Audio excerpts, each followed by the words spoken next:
Go! Hello everyone and welcome to our first Hotspur Arts Lab. Over this half term we're going to be looking at lots of different artists, and the art genre we've chosen this week is pop art. Now I'm going to talk you through why we chose pop art. It's a really colourful art and I think it's really exciting. Okay, so pop art. What is pop art? Pop art is a fun form of art. Pop art started after the Second World War, and it was really different. It was a very different, serious fine arts of the past. One of the most famous pop art artists was called Andy Warhol. Pop art is often uses images that are popular in the modern world, such as famous movie stars. So this was a type of print art where the image was repeated in lots of different colours, and we'll be looking at that a bit later on. Disney characters. So it was also used, pop art was also used for advertisement, so Coca-Cola.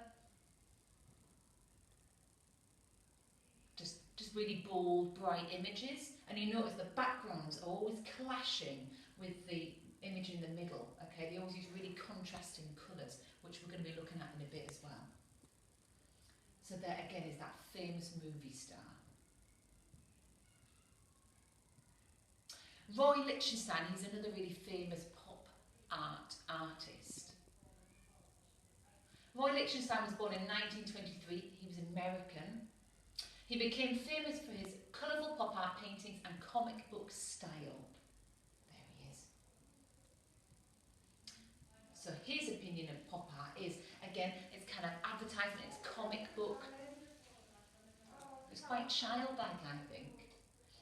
Art based on popular things of the time.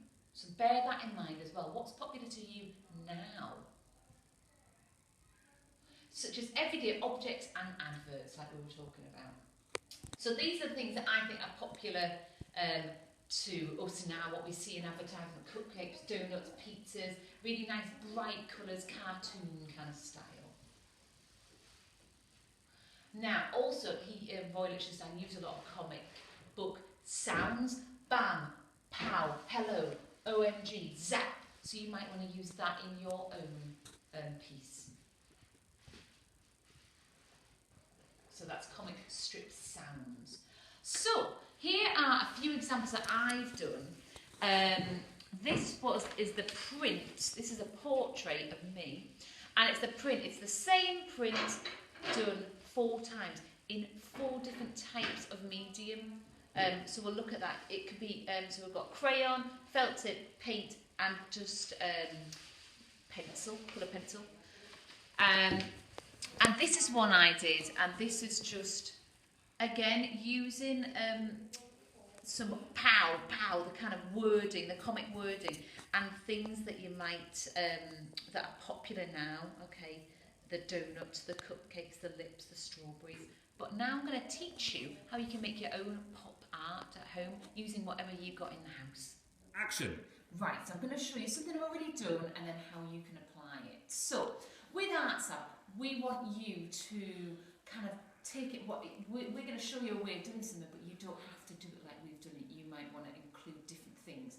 So this was, this is a self-portrait, obviously, and what I tried to recreate the image exactly the same. I drew it with pencil first, and then coloured it in with different contrasting colours. So like I said, this one was felt tip, pastel, paint, or colour pencil, so just using whatever you've got at home.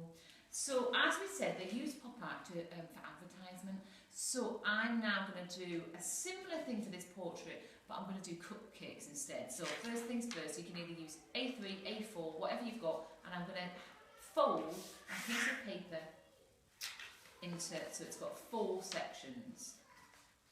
And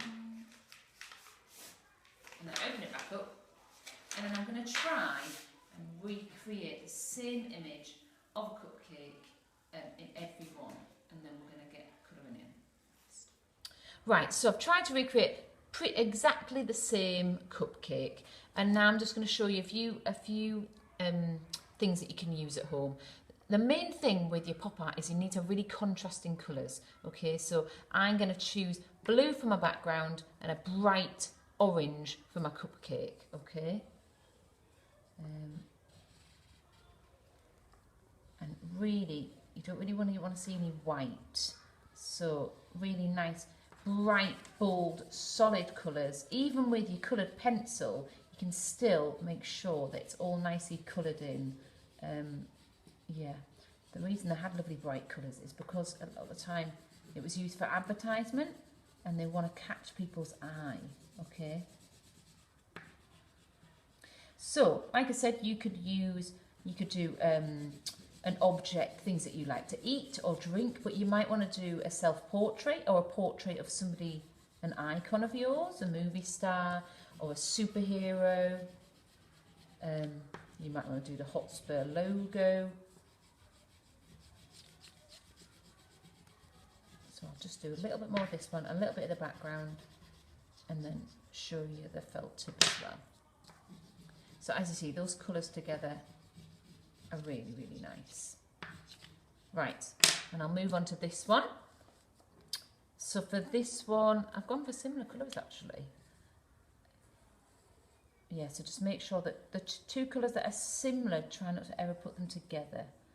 But felt tip I think works really well as well. So I've gone for a really nice, bright, almost comic book colours.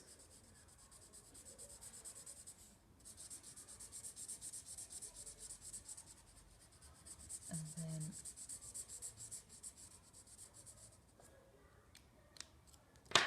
I'm just going to have my background as a bright, or I might go red for my background.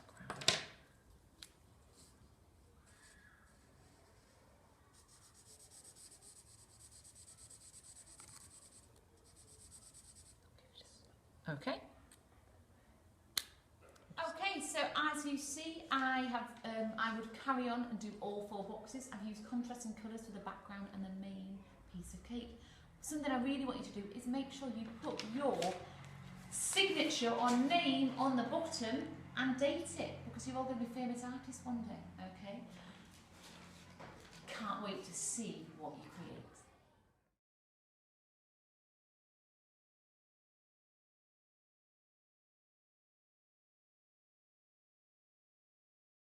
Great, we can't wait to see your creations. Now, if there are any resources that you're struggling to get hold of, there is a page or Arts Lab on the school website that you can fill in. But the great thing about this is you can use whatever you've got at home. Felt tips, crayons, paint, colour pencils. Now, we'd like you to send it either on Showbie or Tapestry, or we're going to create a giant post box at the school front office. Okay, so you don't have to come to the school, you just post it in our box. So make sure you put your name and your class on the back, and there'll be some very exciting things happening with your artwork around the school.